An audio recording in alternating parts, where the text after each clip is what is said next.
Anna Maria, how's the ride been? Awesome! Hi! How are you? Excellent!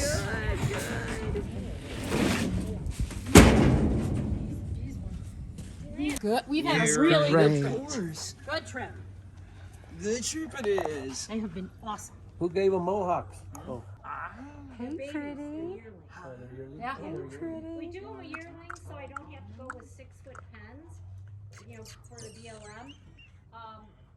Here would be okay, but it usually is 5-foot pens.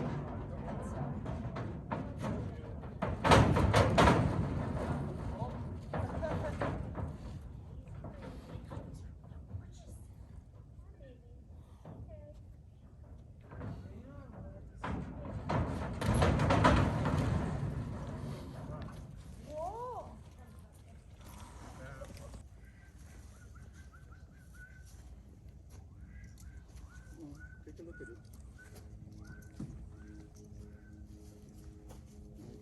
I push the gate in as he goes through, and hopefully block the other one.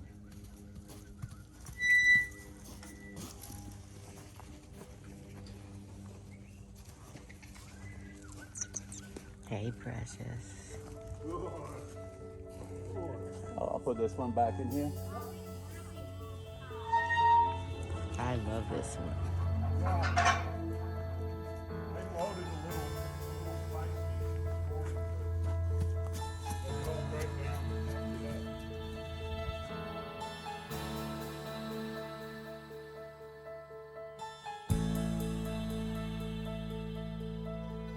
The Mustang Discovery Ride ended on a California beach in November of 2022 with Lisa Ann Fear and her team of Mustangs. A number of people joined her for that moment, including her foundation executive director Lisa Diersen, fellow rider Claudia Owens, documentary filmmaker Julianne Neal, and a host of Mustang riders and trainers.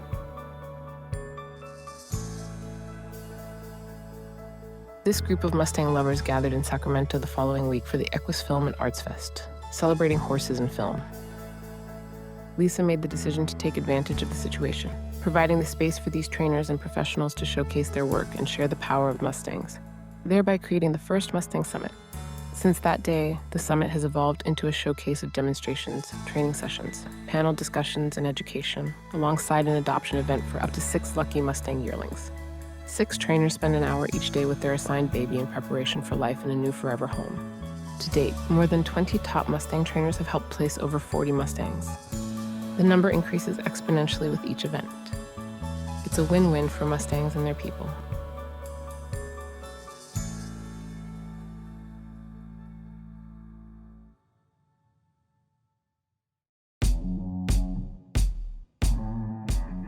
Take a young woman with a passion for horses looking for a grand adventure. Add American Mustangs and a host of guest riders, and you have the ingredients for the Mustang Discovery Ride.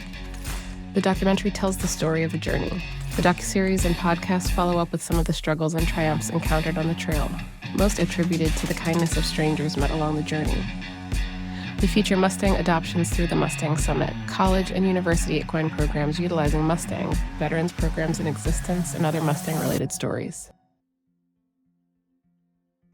I have to admit, from the first day we met, there was a connection. For me anyway. Okay, now... What happened then is I started realizing, oh, wait a minute, there's no end to this game yet. So life becomes a whole nother level of sweetness. Because, you can try to keep yourself and horses under pressure the threshold, and somebody's going to start a machine over there, or they're going to run the blowers, or, right? So when you were talking about pressure, I was like, yay! Because guess what? Pressure's life. Yeah. Yeah. So I'd rather be ready for anything. I like that whole thing too on pressure my whole life.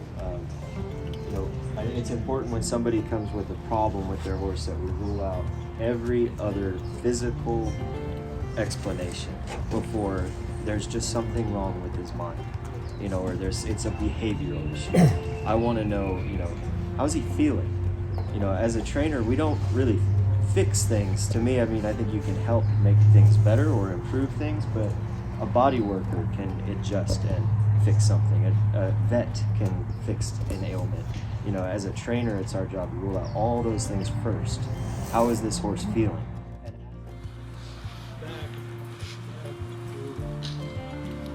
Now, if he has a saddle, I got bad legs, so I'd have to move him forward to get on. You don't have to get on today. No, I'm not getting We have 10 words that we teach our horses as cues. I heard your dad say walk Yeah.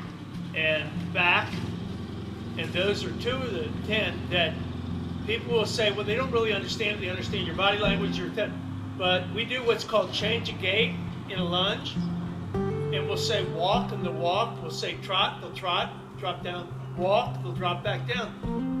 And the reason we do that is to engage them with us, so that when we say the different words, and we call it change a gait exercise, we'll say canter, and they'll canter, and we'll ask for the walk, and they'll walk. Now they'll say, it's your tone of voice, whatever it is, I don't care what, and then we'll say, whoa. Right, and we'll stop, and like I said, there's 10 words altogether.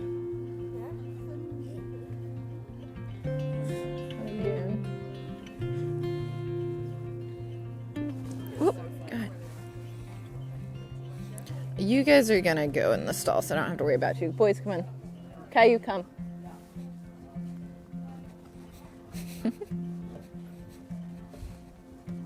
I don't know that she had ever had any prior saddle training to this, so generally packing, we'll see.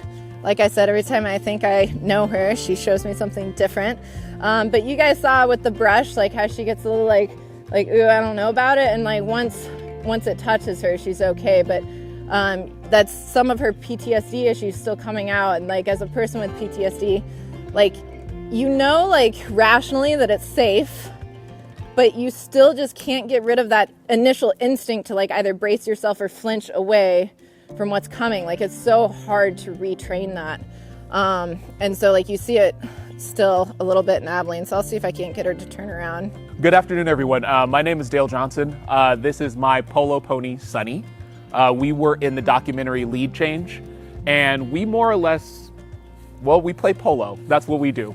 And in addition to playing polo, we more or less go around and talk to people about how we got into the sport, how other people can get into the sport, and really just kind of change the perception of what polo is. I think a lot of people have perceptions of polo. So for example, I received a question, do women play polo? And absolutely they do. Historically, women were not allowed to play in the USPA. I think that was as late as 1979. They wouldn't allow women to have handicaps. But we've had some pioneering women, for example, the Hale family from here in California, who went to great lengths to play in tournaments. I believe it was Sue Sally Hale, who used to disguise herself as a man. And even when she was pregnant, she would actually play in tournaments. And now I believe her sister plays and her children play. And so an interesting legacy, but sad but happy at the same time. Now, if you're good enough, which I'm not, you can take that ball and you can round it about, right? Or you can back it.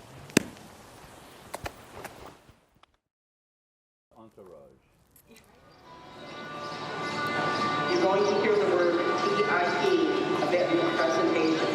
This stands for Trainer Incentive Program, offered by the Mustang Heritage Foundation and the Bureau of Land Management, Wild Horse and Burro Program.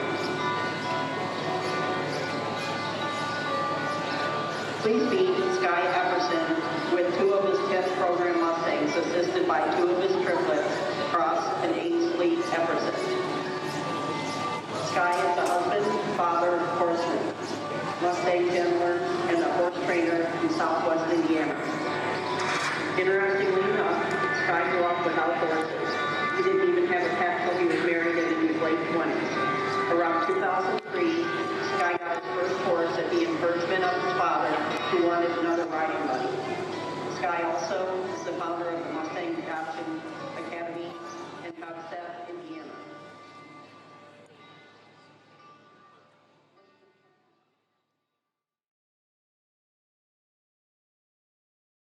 Fall Summit started with demonstrations at the Rocky Mountain Horse Expo and Equine Affair in the spring.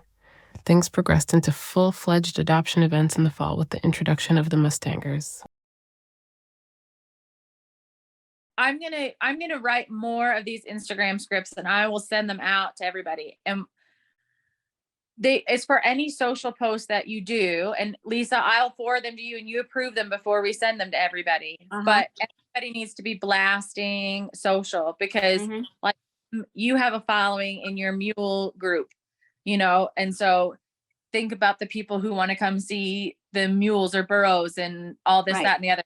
Because if each clinician brought 4 people, that's our, you know what I'm saying? Like, right. I get that. I know that.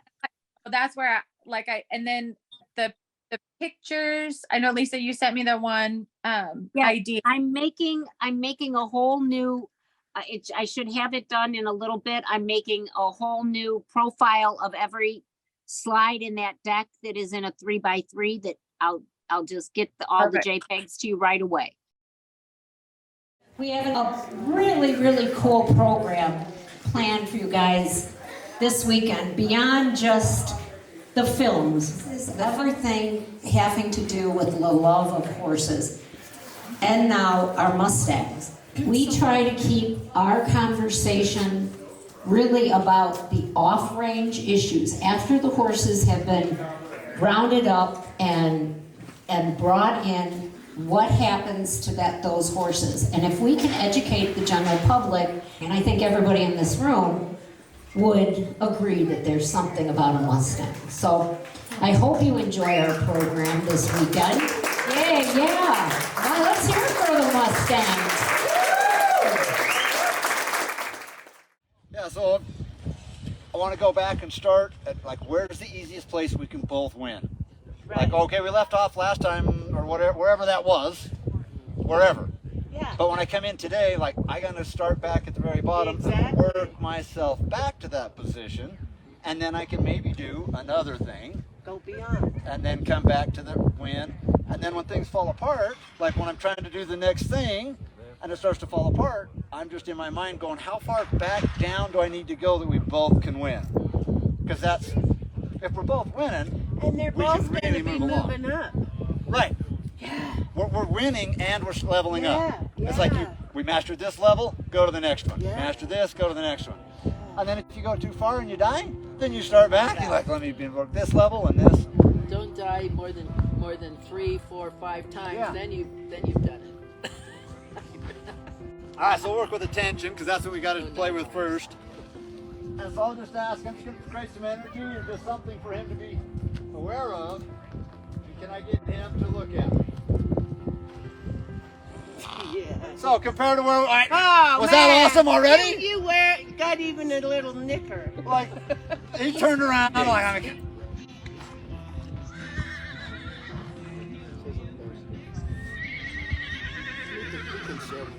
Yes, we can. Hey, Laura, come sit with us. Yes, it must stay warm, huh? Yeah, really. Good feeling, too. We can cuddle.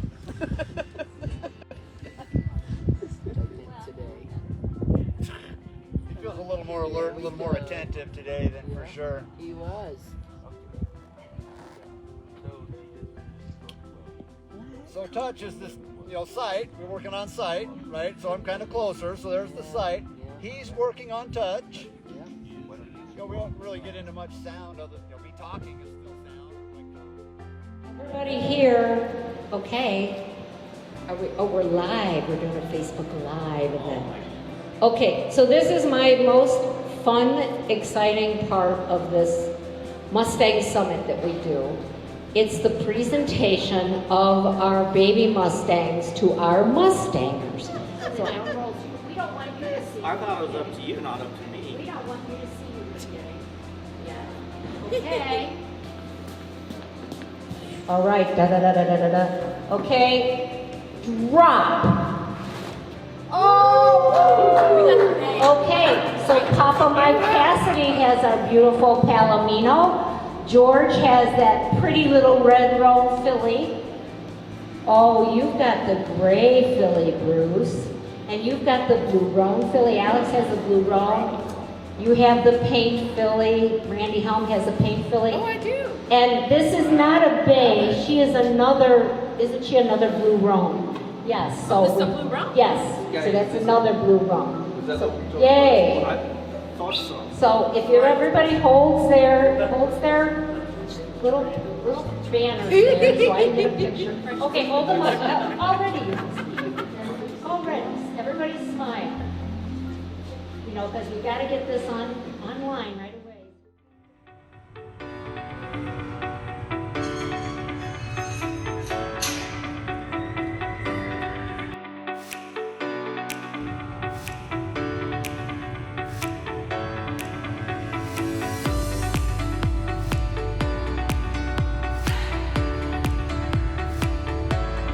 These events, we have a number of different trainers, or 5 or 6, however many. I think there's a few real benefits. One, for the horse itself, the horse it benefits from somebody who's obviously done this before, but also people who are watching have a tremendous benefit because they're seeing different styles, people who train a little different, and it's a gentle method, and to see how different people can adopt those things and procedures and take that to train their own horse.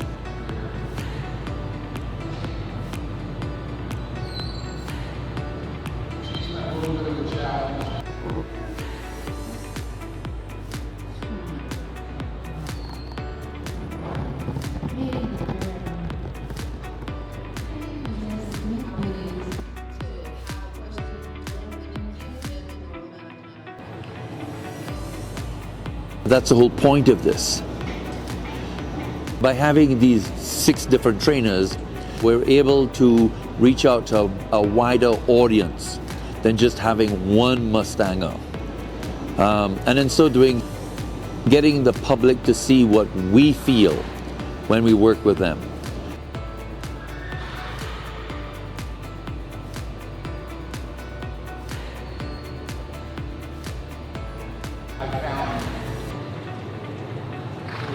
Biggest hurdles to training a wild horse are within you. She holds us accountable. So yesterday where we were, I didn't think we would be where we are today. That's probably what I really appreciate more than anything, is the fact that we work with these Mustangs and let people see that they're all doable. You just have to be able to have a good understanding.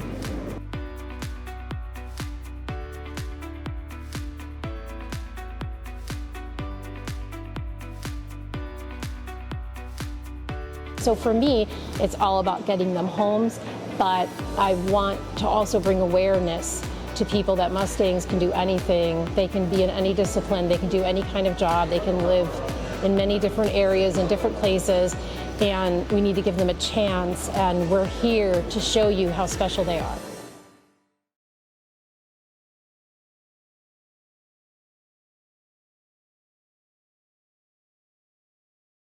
It just kind of aligned in the right way that I had the space and the ability to take care of them, and it's a good job for me because it's not a lot of training right now. I just basically make sure they're all healthy and happy and get them where they need to be.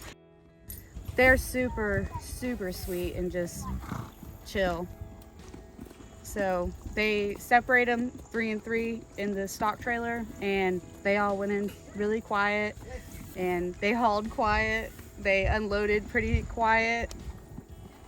Obviously we haven't messed with them or anything, but when we're out here doing stuff, they're all just kind of really curious, and they don't really panic much about really anything going on. Not to interfere with the trainers that are the Mustangers that are going to work with them at the event. So we try to make sure that we respect those rules and I gotcha. Make sure that they stay as feral as possible for what they are.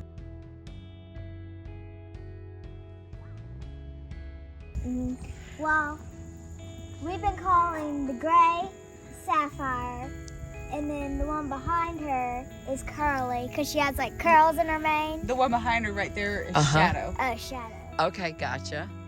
And then curly on the other side? Yeah. Okay. Yeah, Curly has the curly hair. Yeah, like curly tail, curly hair. And then Shadow's the one who's like always behind everybody. And then that one over there with the white socks is Nike. We call her that because she has like the little Nike check. Mm-hmm. And then Ginger is the one over here in the one pile of hay. And she's like a ginger color, so that's why we call her that. And then Tally, she's really sweet. Like she'll come up to the panels and she'll ask to be pet, but we don't. She does. She'll be like standing there like, and then I like the Ginger and Sapphire a lot. So if you were going to keep one, you would keep one of them? Today I want to talk about Mustangs as family horses because my portion is about why you would adopt a Mustang. So we have Ann Hanlon and her son Will here, and he has his little Mustang. What's your Mustang's name? Reese. And we have Ella, and your Mustang's name is? Fallon. And I asked them both to join me today because I feel like both of these families represent horses that were once wild that have now become great family horses for children.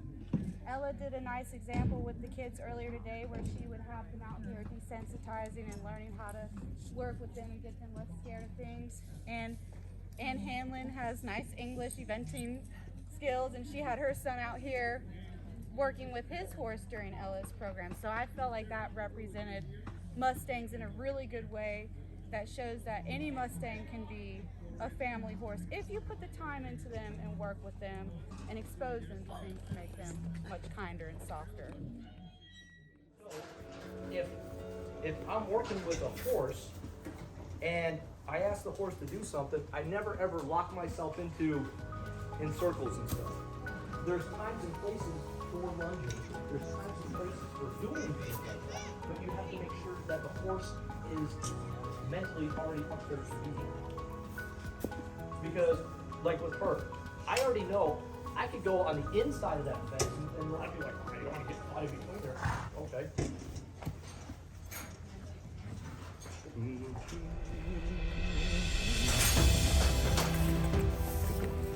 And notice, I'm not one bit concerned about being behind her. Doesn't bother me one bit. And as long as it doesn't bother me, she knows it's not going to bother her. And all I did is I went between her and the fence and dropped my hand and just actually kind of move over a little bit. Because I wanted to get in there. Why? Because I'm the one that makes the command decision.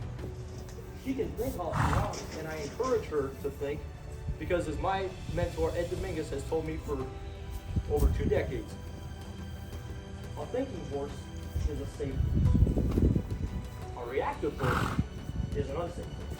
So as long as the horse is thinking, I'm all for it. And I want her to think as much as she possibly can. However, she doesn't get to make the command decision.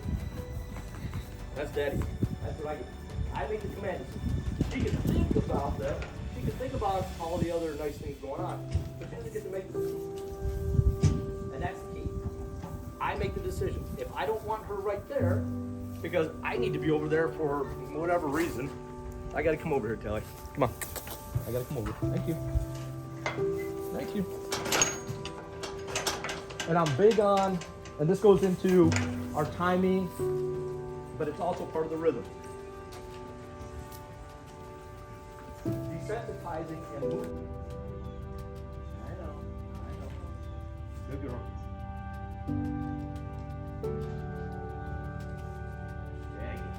Yeah, good girl. Good girl. Good girl. Good girl. Great work. Yeah, that's a lot.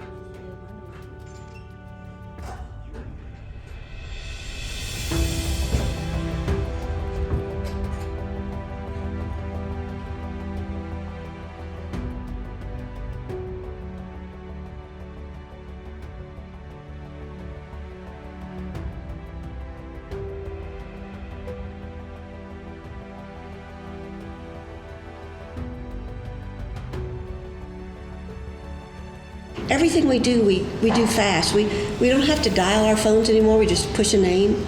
We have a fast lane on the highway. We don't even have to watch commercials sometimes. We can just fast forward through them. But when it comes to a wild horse, there's no fast way. We have to earn their trust one step at a time. Through our attention to detail, through like pure heart, they know us. Before we've even gotten into where they're at, they know what is coming. And so to earn that first touch and to be able to touch a wild horse for the first time, wow, it's magical. It is magical, and it will change your life.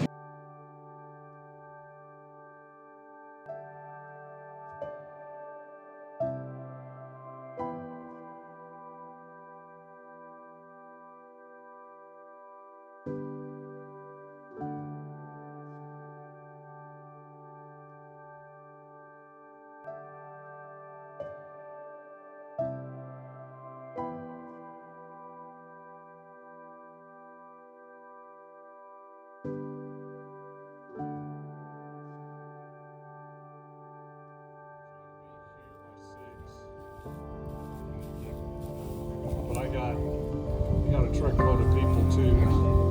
When are you going to take most of them? Right now there's 3 of them. Yeah, 3 of them going to. Do you mind if I come in the morning? Huh? Do you mind if I come in the morning? I'd be glad to have the help. Appreciate it.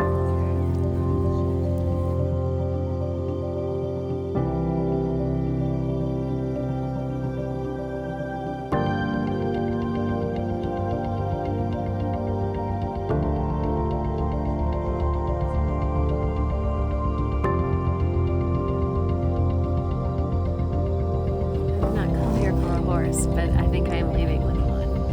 Yes, just fell in love with this baby boy.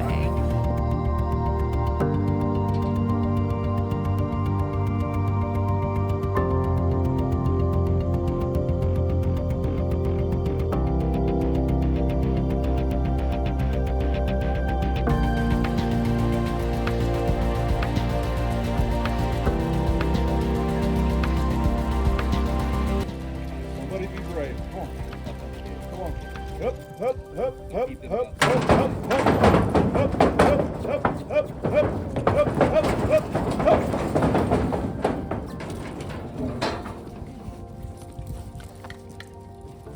Come on. Come on. Good. Good. Come on. Good. Slam it. Go, go, go, go, go.